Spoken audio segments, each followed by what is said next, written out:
let's talk a bit about the status. Like you can imagine this as series 2 of the VIP0 account, so above level 100. You know, I retired this account when I reached level 100, semi-retired it in a sense that I basically broke the account's future prospects by maxing out its power in any ways possible and its strength as well, not just fake power but real one. And then I was coasting for like 10 minutes a day, because Marcus asked me to. Now, well, not just because of that, but also because imagine this is like, what day is this? Let me check what day this is. Third day of the month. And imagine that you're on the third day of the month, and I'll show you a guild adventure just so that you know what's going on. So guild adventure, I'm the first one. This is kind of early. Anyway, so I'll wish for something that I haven't 6-starred. I don't mind what. It can even be like verse units like this one. I just want to 6-star all of them for other game modes. And also here we trade arrows. Okay. Now the main reason why I did this, and I'm gonna do a suboptimal thing because I haven't managed to recoup the movement points, but anyway, it doesn't matter. For the sake of the recording, I can do that. So we have a good team, we have a very good guild, that's why. And I wanted to see how far we can get. And imagine this is just the third day of the week, oh no, of the month. And we're already in chapter 3, Sky Island. And basically we have 3 items out of 4, and you see that the only thing missing is this dragon. So sure enough, I could have waited for weaker units to kill the dragon. They have the ability to. Now I'm gonna waste like 20% damage. That doesn't matter, it's a recording after all. But you see, we're gonna deal a lot of damage. And only on after day 2, I'm the first one doing this. Just think about it. And we're already on the 4th map. And in fact, last month we reached the last map. I've never seen those bosses before. That's the main reason why I'm doing this. And now you can go to the next level. And here I unlock all the chests. That's primary objective. And secondary objective, get the objects to progress to the next level, subsequent level. You can use the same mercenaries every single time, and you can use them in campaign as well, if you have any campaigns to fight.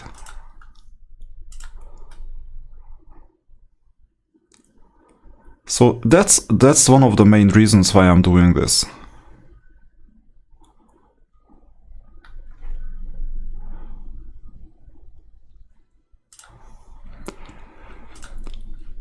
And then I'm gonna tell you, like later, once we finish the campaign, about the challenge that our guild is facing. That's also an interesting addition, and that basically reactivated me. In fact, I can tell you about it now. Zeldris, our opponent, managed to leave the best guild, and he formed his own guild. And I'm like, what's the point? Why isn't he in the strongest guild? And he wanted to make his own path, fine. But then he has to face the consequences, and those consequences are quite severe.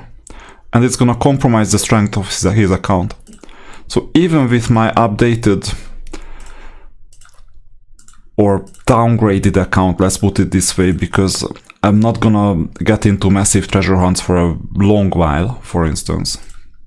Even with these updates, and even with me being VIP0 and actually he upgraded himself to VIP5, even with all this, what's going on right now is that we have a fight. In some game modes he's stronger because he can afford more units. In other game modes I am stronger. Now I'm gonna collect these things without a fight.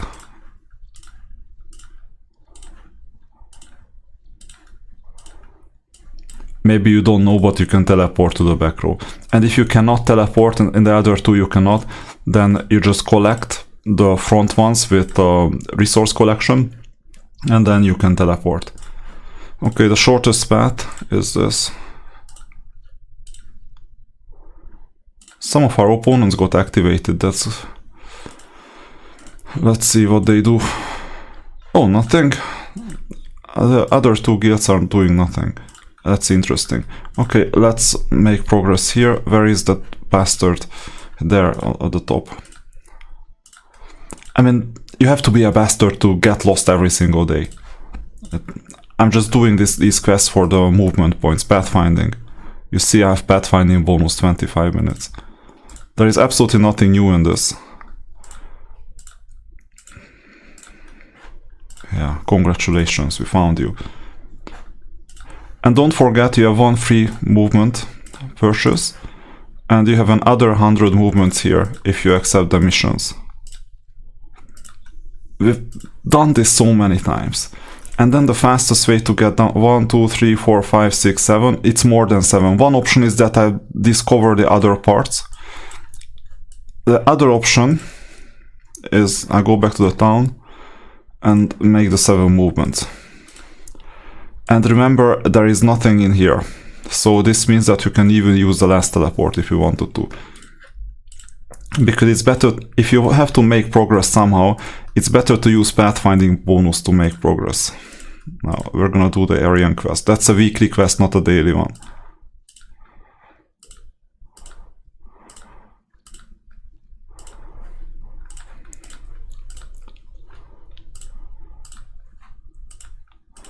Yes, I have infinite opponent kills. So 180 movement points, this means we have 12 plus the bonus, and we will reach the destination that we're looking for. It's out of question. So you have seen this so many times, I guess. So if you still cannot play the... and most people cannot play the campaign, by the way, well, then it's on you. Then your formation will be weaker. And you're gonna leak. That's a leak that needs to be fixed, right? And that leak is gonna stay with you until you learn how to play. Now, I don't have many movement points, so I'll just go down. Not my unit, but anyway. Oh, and by the way, yes, I usually do this every single time I can. I use my last teleport here. And I'll make progress here. Opposed to Heroes of Might and Magic, the real one, here, exploring the edge of the map is more beneficial than exploring the middle. In Heroes, you usually go for the middle because there is a race for resources. But here there is no race because every person or every account has its own resource pool. And this means that there is rather a race and discovery. And reaching the edge of the map is harder because you go through the monolith and you want to finish every single day by going to the underground. This was the wizard that you saw in the Endless Inferno, by the way, once you reach level 160.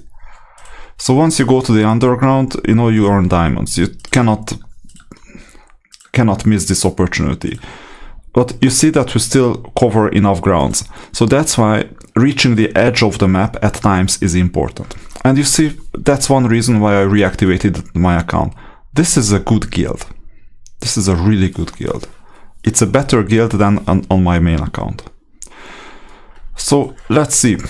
As you can see, Zeldris is third right now. He's like pumping up his account power. He's now in level 102 and now VIP5 instead of VIP3. And currently the pecking order is established. He's third, although Korlagon is coming up. And here in the Glory Arena, he's fourth at the moment because Korlagon is really persistent. But I'm second. Once every 2 weeks I go for first place, but I cannot keep first place because Marcus is guarding it almost every day. But this is good enough progress, at least for me, and I'm not fighting. So that's the idea. That's the idea. That's where we are at the moment, and the fight is on. Now, whether I can keep my second place, or whether Zedris is gonna catch up, I think it depends on how much future purchases he's gonna make. I won't be able to hold him back as a other VIP9 for very long. For a while, yes, but not for very long. And this is the new interesting game. So we will see how long this lasts, and we'll see how to eventually defeat the threat that our guild is facing. I'm not worrying, because basically we need to fight for the middle city during the weekend for earning ability. I'm not worrying that with Marcus on our side that we would ever lose it until a server merge. At the same time, my second place in the arena may be in jeopardy, so for this reason I will have to strengthen my main team. How am I going to achieve this? That's another question. So I'm doing two things at the moment. They are conflicting, by the way, but I will need those units anyway. So first thing, it's really pathetic that I have this unit at this stage of the game. But that's one of the best damage dealers that I can use. I would love to use a Naga instead, but my Naga is currently 3-star, Naga Queen, because all the resources went into this unit.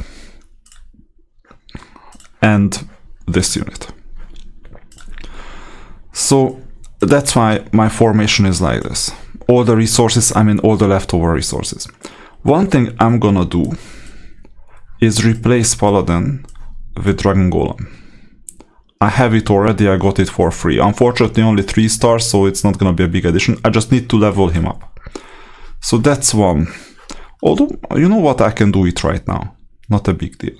That's a good addition. Second thing I'm gonna do is replace this unit with a Sun Crusader. Third thing I'm gonna do, maybe, is replace this unit with a Naga Queen once the Naga Queen is 6-starred and properly awakened, and not sure, is there Star Soul Awakening? And most likely yes. Because the Naga Queen is still dealing quite a lot of damage and it's still a Castle Tower. These are my immediate changes. And this will take a while. Second thing, this unit, champion, let's see where this unit is. It's one of the best damage dealers in Castle. So sure enough, I need 190 more of these tokens to 6-star the unit. That's a big addition. It may even help me defeat Marcus, but it's gonna take a while. So that's what I'm gonna do. And you see, I'm running out of gold. That's why I couldn't even upgrade the unit properly. So having just 18 million gold, that's crazy. But now I could go to level 35. That's amazing. So obviously resources go into this unit like as much as possible. 10 of these, and then I level it up to orange plus whatever, 3, with the skills and everything included. Then I'll level up the stars as well. So this is what's awaiting us. The plan is clear, the plan is easy, and hopefully this will help me keep second place in the arena and taking a shot at first place just in the arena. And then we'll see where this journey leads. Right now I'm satisfied with the strength of this account. VIP0, second place, almost first place. You know what? Let's do a showdown and let's fight Marcus once. Just to see where we are. Just so that you see as well what's going on and what our strength is capable of. It's gonna be a surprisingly even match for a while, and at the very end we're gonna just lose. That's what I'm anticipating. It's not as even as it usually is. Maybe we've managed to rush the opponent. What is going on? This is not usual at all. Oh, there you go, now we're losing, like, really badly.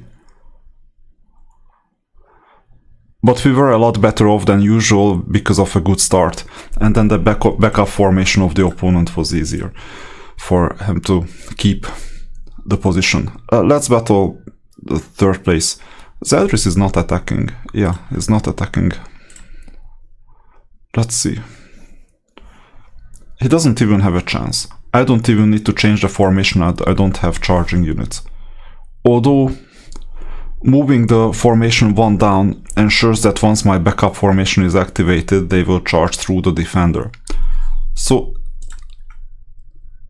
that's how we're playing. He's really far from being able to defeat us. See? And there is not gonna be some final push or something. No, there is nothing. Although it takes a while, we're still quite well off. And let's see the stats. So there the Wyvern is worse off because there is no initial big push. Actually, what's interesting is that the opponent's Wyvern is doing quite well. Let's see the differences. That's something interesting to observe. In this case, what you do is you go to leaderboard and you check out, okay, here is me. Now, a Wyvern has Path of Assassin plus 2 emblems. Fine. Let's see what the opponent has. How did he deal so much damage? Same upgrades, 4 jealousies.